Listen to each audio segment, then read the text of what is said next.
2020년 10월 11일 둘째 주죠. 네, 둘째 주. 오늘 말씀은 누가복음 19장 11절에서 13절입니다. 누가복음 19장 11절에서 13절입니다. 자, 전사님이 읽겠습니다. 누가복음 19장 11절에서 13절입니다. 그들이 말씀을 듣고 있을 때에 비유를 더하여 말씀하시니 이는 자기가 예루살렘에 가까이 오셨고 그들은 하나님의 나라가 당장에 나타날 줄로 생각함이더라. 이르시되 어떤 귀인이 왕위를 받아가지고 오려고 먼 나라로 갈 때에 그 종 열을 불러 은화 10 미나를 주며 이르되 내가 올 때까지 장사하라 하니라. 아멘. 예수님께서 한 가지 비유를 말씀해 주신 거예요. 제자들에게 말씀을 해주셨는데 이제 이 말씀을 제자들한테 해주신 이유가 뭐냐면 제자들이 약간 하나님 나라에 대해서 오해를 하고 있었어요. 그래서 이 하나님 나라에 대해서 바르게 알려주기 위해 하나님 나라, 하나님 나라의 백성 그리고 너희들이 살아야 되는 삶 이런 것들에 대해서 바르게 알려주시기 위해 그랬단 말이야. 그런데 이 제자들이 하나님의 나라를 어떻게 오해하고 있었을까?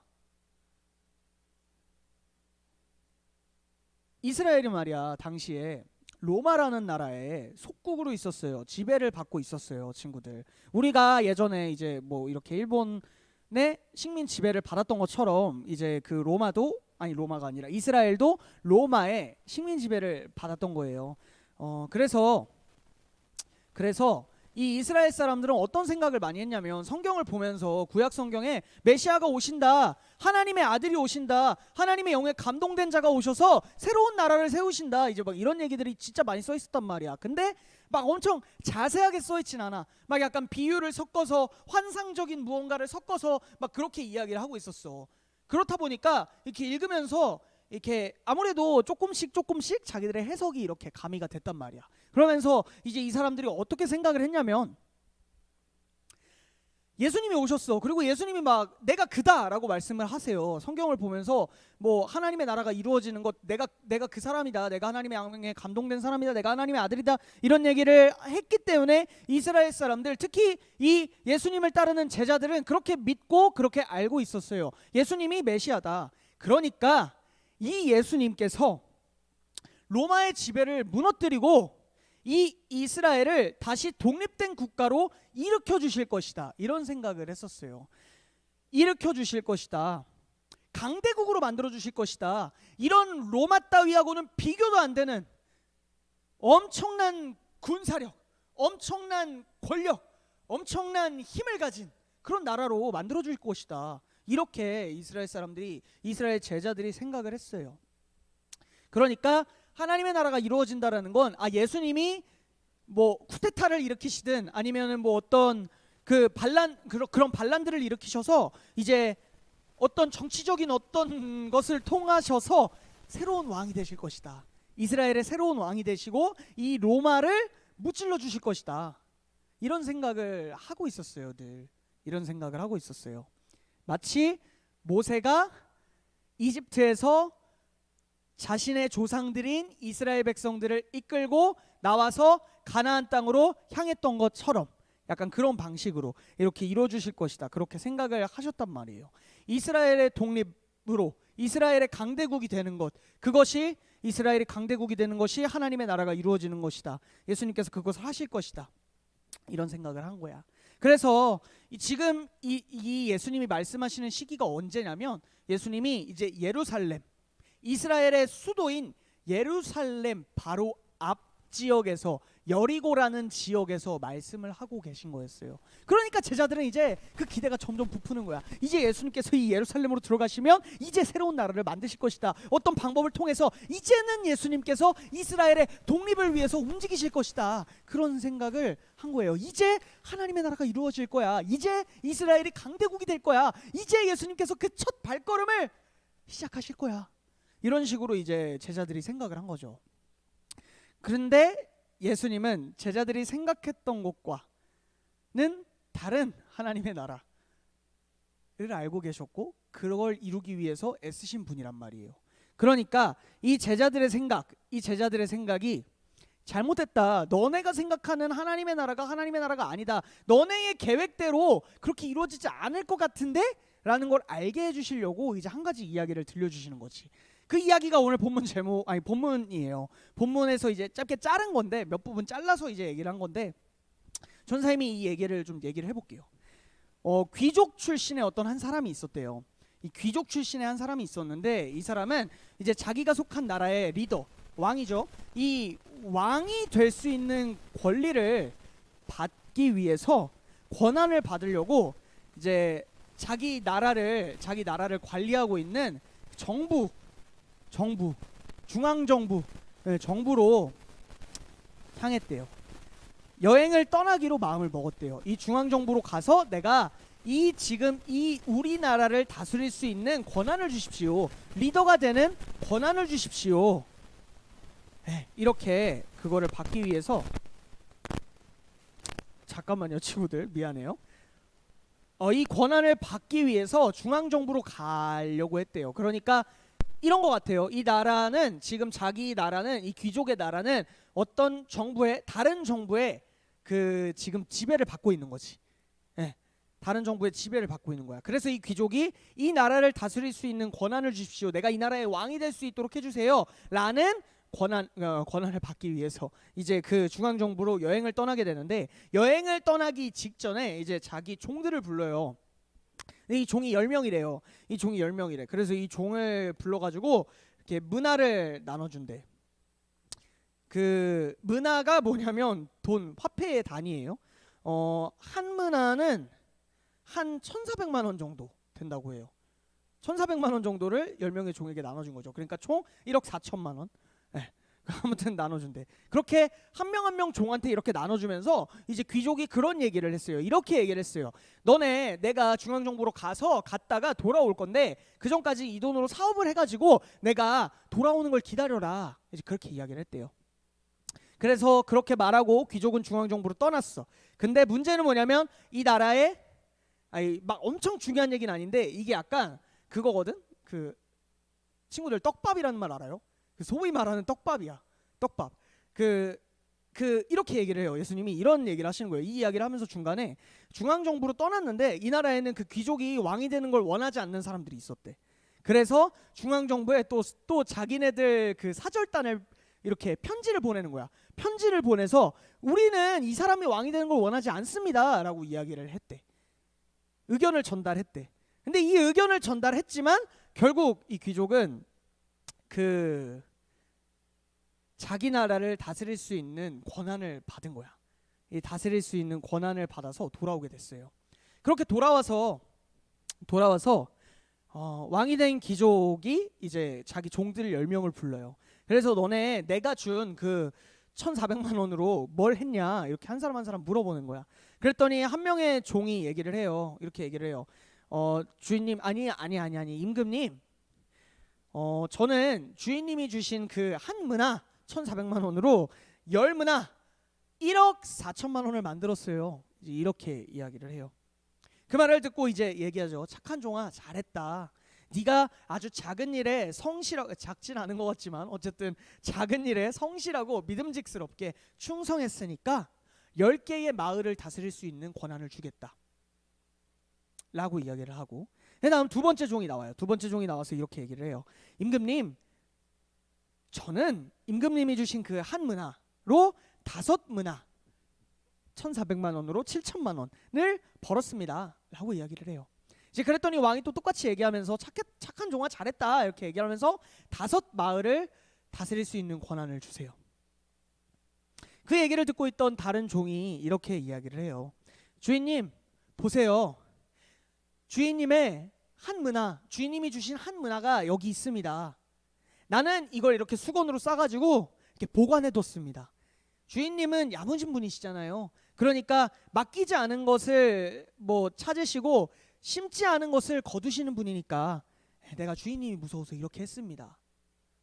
주인님이 주신 이 돈 잃는 게 두려워서 잃지 않기 위해 그렇게 가만히 뒀습니다 라고 이야기를 해요. 이제 그러니까 왕이 이렇게 얘기를 해요. 너는 나쁘다, 나쁜 종이다. 이 나쁜 종아, 네 입에서 나온 말로 내가 너를 심판하겠다. 너는 내가 야무진 사람이라서 맡기지 않은 것을 찾아가고 심지 않은 것을 뭐 걷어가는 줄 안다 그랬지. 근데 너는 어째서 이거를 은행에 예금하지 않았냐. 두려웠다면, 그게 그렇게 두려웠다면, 이 돈을 잃는 게 두려웠다면 은행에 그냥 저금해서 그 이자라도 이렇게 쌓이게 좀 하지. 왜 그랬냐. 이렇게 이야기를 해요. 이렇게 얘기를 하고는 이제 그 사람을 뭐 이렇게 처형해라 라고 이야기를 해요. 사형 이렇게 얘기를 해요. 그러고 나서 이 사람의 한 문화를 10문화를 가진 사람한테 줘라, 뭐 이런 식으로 이야기를 하세요. 그러니까 이야기를 해요. 그 왕이 된 귀족이. 자, 얘기가 이렇게 끝나거든. 얘기가 이렇게 끝나.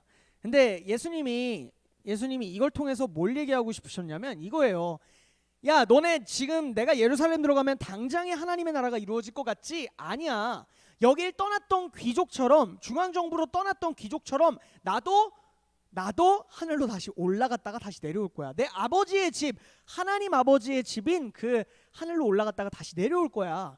근데 왜 그러냐면 이 귀족이 왕이 되는 걸 원하지 않았던 사람들처럼 지금 내가 왕이 되는 걸 아무도 원하지 않기 때문에. 실제로 그래서 예수님이 십자가에 달려 돌아가셨죠. 죽으셨죠. 그리고 다시 살아나셨죠. 그리고 또 하늘로 이렇게 올라가신 상태잖아요, 지금. 그러니까 그런 얘기를 하고 있는 거예요. 지금 당장 하나님의 나라가 이루어질 것 같지? 아니야. 너네가 생각하는 그 하나님의 나라가 아니야. 너네 뜻대로 그렇게 지금 당장 이루어지는 게 아니야 라는 얘기를 하시는 거예요. 그러면서 이런 얘기를 하는 것이죠. 이런 얘기를 하시는 것이죠. 10명의 종 얘기를 하셨던 것처럼 너네가 내가 이렇게 떠났다가 돌아올 거니까 그 전까지 내가 너희한테 맡기는 것들을 내가 명령하는 것들을 잘 지켜야만 해 라고 얘기하신 거예요. 이 얘기는 우리한테도 의미가 있어요. 왜냐? 예수님께서 죽으시고 다시 살아나셔서, 십자가에서 죽으시고 다시 살아나셔서 하늘로 올라가셨고, 예수님께서 이 땅에 다시 올 거라고 얘기하셨기 때문에 우리는 다시 오실 예수님을 기다리고 있단 말이야. 그 예수님을 기다리고 있단 말이야. 이 예수님이 오시면 예수님께서 부활하셨던 것처럼 죽었던 사람들, 예수님을 믿는 죽은 사람들이 다시 살아나서 이 땅에 하나님의 나라가 이루어지고, 그리고 우리가 하나님의 나라인 천국을 가게 될 거기 때문에. 예수님이 그렇게 약속하셨잖아. 그래서 우리가 예수님을 기다리고 있는 상태란 말이야. 진짜 하나님의 나라가 이루어질 그날. 왜냐? 우리가 하나님 나라의 백성이니까. 그걸 기다리고 있잖아. 그래, 그래서 이 얘기는 우리한테도 의미가 있는 거야. 일단은 전사님 방금 얘기했잖아. 예수님이 그렇게 얘기하셨어요. 하늘로 올라가시기 전에 다시 올 것이다. 그렇게 얘기하셨어요. 내가 지금 이렇게 하늘로 들려 올라가고 다시 올 것이다 라고 얘기를 하셨고, 실제로 하늘로 올라가고 나서 제자들이 뭐야 이렇게 얼타고 있는 사이에 천사 한 명이 나타나서는 천사가 얘기를 해요. 너희가 본 하나님의 아들 예수는 너희가 본 그대로 다시 하늘에서 내려오실 것이다. 그렇게 이야기를 한단 말이야. 우리가 다시 오실 예수님을 기다리고 있다는 걸 친구들 기억해야 돼요. 우리는 죽어서 천국 가야지 해서 믿고 있는 게 아니에요. 맞아. 물론 맞는데 그게 다가 아니라고. 우리는 예수님을 기다리는 중인 거예요, 지금. 예수님은 반드시 다시 오실 거야. 그리고 그때 예수님이 왕이 되시는 진짜 하나님의 나라가 이루어질 거예요. 하나님이 다스리시는 그 하나님의 나라. 지금은 그 하나님의 나라가 우리 마음 안에 있지만, 성령이 우리 안에 계셔서 우리 마음 안에 있지만, 이제 예수님이 이 땅에 오시면 우리가 있는 모든 곳이 하나님의 나라가 될 거라고. 그리고 그 하나님의 나라에서 우리가 영원히 살아가게 될 거예요. 자, 이 이야기를 통해 이 세상이 끝나고 하나님의 나라 바로 그 앞에서 어떤 일이 펼쳐질지 우리한테 얘기를 해주시는 거야. 우리한테 물어보실 거예요. 너는 이 세상에서 어떻게 살았니? 라고. 우리가 죽어서 하나님 앞에 가거나 하나님 앞에 가거나 아니면 예수님이 이 땅에 오셨을 때 이렇게 물어보실 거라고. 너는 이 세상에서 어떻게 살았니? 그렇기 때문에 우리는 예수님을 알아야 돼. 그리고 우리의 주인이시고 우리의 선생님이 되시고 또한 우리의 모든 것 되시는, 우리를 살려주신 우리에게 새로운 생명을 주신 예수님이 어떤 분이고 우리에게 무엇을 부탁하셨는지를 알아야 돼. 자, 그 부탁대로 살아가야 되는데 예수님이 우리한테 뭘 부탁하셨을까? 마가복음 16장 15절에 이런 말씀이 있어요. 예수님이 하늘로 올라가시기 직전에 제자들한테 이런 말씀을 하세요. 마가복음 16장 15절에 이런 말씀을 하세요. 또 이르시되 너희는 온 천하에 다니며 만민에게 복음을 전파하라. 또 이르시되 너희는 온 천하에 다니며 만민에게 복음을 전파하라. 모든 사람들에게 하나님의 나라에 대해서 우리가 예수님에 대해서 전하라는 거예요. 이건 제자들한테 부탁한 것 동시에 지금 예수님을 기다리는 우리에게도 하신 부탁인 거예요. 똑같이. 그 사람이 어떻게 듣든 말든 그런 거 상관하지 말고 일단 전하라는 거예요. 근데 예수님이 이거를 전하라고는 하셨는데 이것만 생각하면 안 돼요. 예수님이 전하라고 했으니까 전해야지. 예수님 믿으세요. 예수님 믿으세요. 이거보다 더 중요한 게 있어. 그게 뭔지 알아? 예수님이 이걸 전하는 우리의 삶의 방식도 정해주셨다는 거야. 무슨 말인지 알아? 이 말 한 번 한 거랑 10번 한 거 그게 중요한 게 아니라 한 번을 했다 혹은 10번을 했다 100번을 했다 난 100명한테 전했다 200명한테 전했다 500명한테 전했다 그런 게 중요한 게 아니야. 그런 식으로 따지면은 우리 다 그냥 만약에 그게 뭐라 그래 예수님이 보시는 그게 전부면 그냥 우리는 사실 뭐 다 필요 없어요. 그냥 교회 나올 필요도 없고 사실 그냥 뭐 할 필요도 없고 그냥 길거리에서 계속 얘기하면 돼. 지하철에서 그냥 얘기하면 돼. 예수님 믿으세요. 예수님 믿으세요. 예수님 믿으세요. 예수님 믿으세요. 근데 예수님은 그렇게 하는 걸 원하신 분이 아니에요. 예수님은 그래서 이렇게 얘기를 하셨어. 뭐라고 얘기하셨어? 하나님의 말씀, 하나님의 뜻이 뭐라고 얘기하셨어? 두 가지 얘기하셨지. 하나, 뭐예요? 첫째는 하나님을 네 목숨과 같이 사랑하고, 둘째는 너의 이웃을 너의 몸과 같이 사랑해라. 너의 마음과 목숨과 뜻을 다해서 너의 힘을 다해서 하나님을 사랑하고 하나님이 사랑하시는 모든 사람들을 너 자신을 사랑하는 것처럼 사랑해라 라고 이야기를 하셨어요. 그러니까 예수님 말씀하시는 건 이거예요. 단순히 말로만 전해라 이게 아니라 너네가 하나님을 사랑하고 이웃을 사랑하는 삶, 이 세상에 네가 주인이고 네 맘대로 살아도 돼. 네가 원하는 대로 살아. 네가 원하는 것만 하면서 살아 라고 말하는 세상의 가치관과는 다른 하나님을 사랑하고 나를 사랑하는 만큼, 아니 어쩌면 나보다 더 이웃을 사랑하면서 이웃들에게 내가 필요한 것 이외에 내가 가진 여유로운 넉넉한 것들을 다 나누면서 살아가는 삶을 통해서 전하고 말로 전하라는 거야.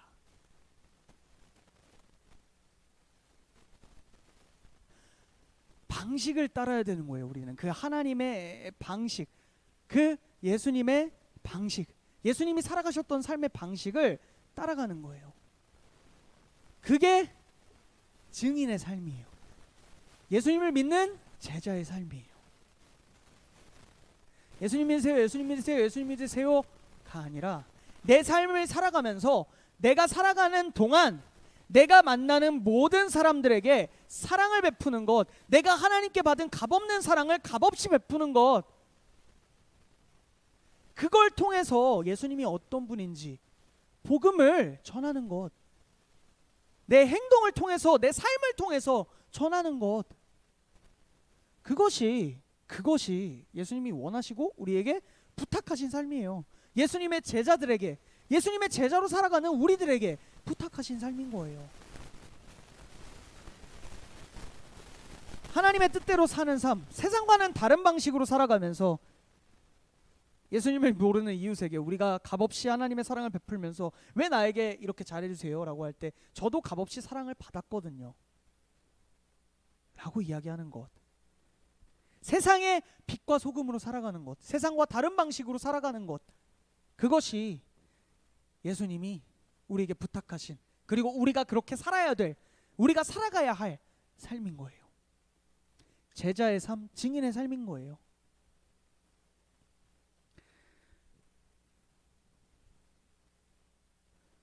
그래서 전사님은 사실 친구들한테 그런 얘기 진짜 많이 안 하잖아요. 교회로 애들 데려와라, 많이 데려와야 된다, 이런 얘기 안 하잖아. 물론 하기는 해. 왜냐면 우리가 전해야 되니까. 근데 전사님 항상 뭐라고 얘기해? 교회에 데려와야 되는 이유는 뭐냐면 너네가 아직 하나님의 뜻을 잘 모를 수 있고, 그래서 친구들이 뭐 하면 어버버버버 할 수 있잖아. 그러니까 적어도 친구들보다 조금 더 신앙생활 오래 한 전사님이나 선생님들한테 와서 교회가 또 어떤 곳인지 보여주고 그곳에서 하나님의 사랑을 배우게 하기 위해서 데려오라고 얘기하잖아요. 그러니까 전사님 그래서 그러는 거예요. 교회에 데려오라는 말보다, 그게 전도다라는 말을 전사님은 그것보다는 친구들이 그렇게 살아내는 게, 친구들이 그렇게 빛과 소금으로 살아가는 게, 어렵고 힘들지만 나누고 어렵고 힘들지만 사랑하면서 살아가는 게 더 좋은 모습이라고 생각해요. 그게 더 전도에 가까운 것 같아요, 전사님은. 그래서 친구들 더 그거를 힘썼으면 좋겠어. 늘 이렇게 막 친구들한테 예수님 믿어야 돼 얘들아 라고 말하기 전에 먼저 내가 하나님의 자녀답게 하나님을 사랑하고 이웃을 사랑하면서 사는 삶을 위해서 더 먼저 노력하고 애썼으면 좋겠어요. 근데 신기한 게 뭐냐면 사람들은 거기서 더 감동하고 거기서 더 나도 교회 가볼까? 라는 얘기를 많이 하는 것 같아. 적어도 전사님 경험엔.